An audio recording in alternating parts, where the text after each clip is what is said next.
What is the weirdest thing you have ever found in your own home? The drip started subtly, just a soft plink-plink against the bottom of the kitchen sink. At first I ignored it, attributing it to a bad seal on the sprayer hose or something equally benign. But days turned into a week and the drip intensified, a relentless rhythm that grated on my nerves. I tried tightening every visible nut, swapped out the washer on the aerator, even watched a few shaky DIY videos. Nothing worked. The kitchen faucet remained an insubordinate water torture device. Finally, defeated, I called a plumber. Bob, a grizzled man with more tools than teeth, arrived with a sigh that suggested he had seen it all. He poked, prodded, and made a few non-committal grunts.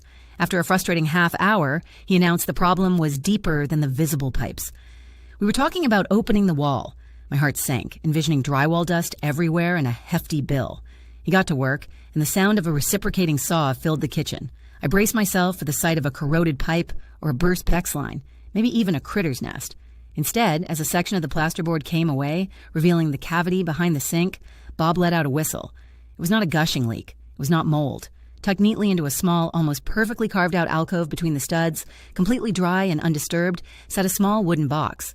It was perhaps 4 inches square, intricately carved with what looked like tiny sleeping cherubs, and clearly very old.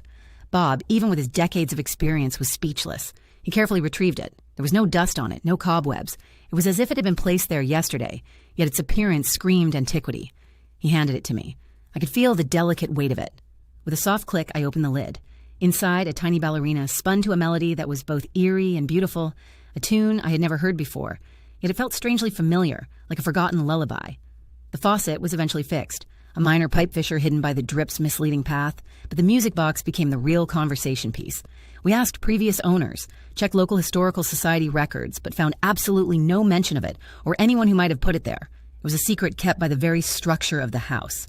Now, the music box sits on my mantelpiece, a constant perplexing reminder that sometimes the most mundane household problems lead to the most extraordinary, inexplicable discoveries.